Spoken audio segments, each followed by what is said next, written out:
فَإِذَا حَمَلُوا عَلَى سَرِيرِهِ أَخَذُوا بِقَوَائِمِهِ الْأَرْبَعَةِ Kaçan ölüktü kötörüşse deydi, Cenabı 4 kötörü turgan nemesinden kötörüş gerek deydi. Sünnet derecesi. 40 kadam ölük men çoğu yol basığı ne ölüktü kötörüp yol basığı?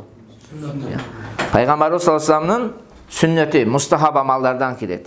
Düşünüzler mi? O şunun kanday kötörüp dese, buna şu canaz neme denizler mi da? Bazı başı bulacakta karap turar ölüktün. Siler jakta başı. Butları men jakta. En birinci mana ayağından kötörüş. Sizin 10 iğniniz болады, anakı da emne болады? 10 болады. Anakı da 10 болады, al çalkasından жатқан, al da 10 болады. Al içimen жатқан емес sol болады. Çalkasından жатқан. Anakı da 10, sizdeki de 10. 10 kadam, en azından 10 kadam yol basasız. Anan kayaka ötesiz, артына ötüp, kayra 10 kadam basasız. Anan sol жағынан ötüp, astını birinci. 10 kadam, kayra артына 10 kadam. Mına ушундай ыкма менен көтөрүү ne eken? Sünnet, жақшы mustahab amallarının қатарына kirет. Birinci оң жағы, анан кайра оң жағы, анан сол жағы, сол жағы. Ошондой 40 кадам жол басасыз. Эми бул 40 кадам эң азында. Зарылчылык болгон кезде акырына чейин көтөрүп барышың мүмкүн, адам жок болсо. Түшүнүңүздөр таксыларым? Ушундай. Биздин масаб боюнча ошо 4 балдактан, 4 тарабынан кармай турган жерден көтөрүү сүннет амалдарга кирет. Эгерде шафилерге барсаңыз, шунун ортосуна кирип алат. Аларда 2 адам мындай кылат. Түшүнүңүздөр, калгандары жанына жардам берет, бирок основной 2 адам мындай кылып кармайт. Мындай көтөрүшөт аларда. Оорулар бирок жандагылар бар да жардам берип турушат. А бизде андай көтөрүү сүннөткө каршы болуп калат. Биз мындай көтөрөбүз. Биринчи оң ийинге, алдын астына, анан бул жагына эсептелет. Түшүнүктүүбү таксыларым?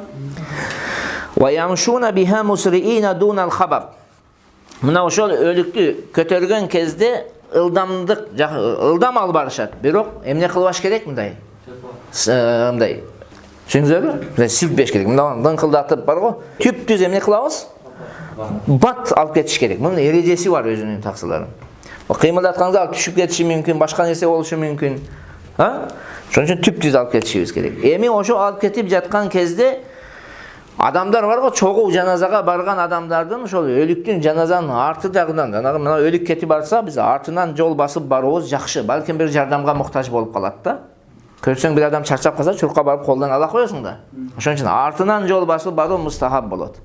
Чүнкү болгону эгерде артынан аялдар дагы эрчип кетип жаткан болсо, анда биз астыга, эркектер астыга өтүп алышыбыз керек болот.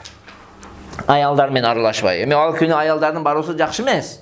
Бирок ошого карабастан кокус бара турган болушса, биз не кылып алат экенбиз? Астыга өтүп алышыбыз керек болуп калат да. Түшүнүктүбү? Мустахаб экен эмне кылуу? Артынан жол басуу.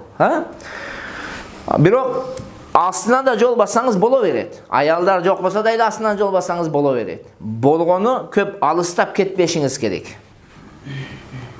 Шондасыңыз көп алыстап кетип калбаш керек. Өзүңүз жалгыз мындай ажырап калгандай болуп калбашыңыз керек да. Чогуу кетишиңиз керек. Аларды артка калтырып коюп өзүңүз басып кетип калсаңыз, анда туура эмес болуп калат. Да карап барыш керек да. Балким ал мындай жардамга муктаж болуп калышы мүмкүн. Хоп. فإذا بلغوا إلى قبره كره للناس أن يجلسوا قبل أن يوضع من أعناق الرجال. Мүрзөгө жеткен кезде, жанагы өлүктүн кое турган жерге жеткен кезде, адамдардын ийининен, мойнунан не кылга? Ийининен, мүрүсүнөн жерге коюудан мурун жерге отуруп алуу макрух болот. Себеби кайра жардамга муктаж болушу мүмкүн да. Ошон үчүн жерге коюудун астында эмне кыла албайбыз биз? Отурбашыбыз керек. Күтүп турабыз качан жанагы мүрүлөрдөн жерге түшүрүштүбү, ана эми тик туруп алуу макрух болот дейт китептерде. Эми барып зарылчылыктан тышкаргылар эмне кылыш керек? Топурак таштап койгонуңуздан кийин отура беришиңиз керек да. Зарылчылык ошол көмүүгө муктаж болгон сандагы адамдар калып туруп көмсө болот, калгандары туруп албаш керек деген китептерде пикирлер келет.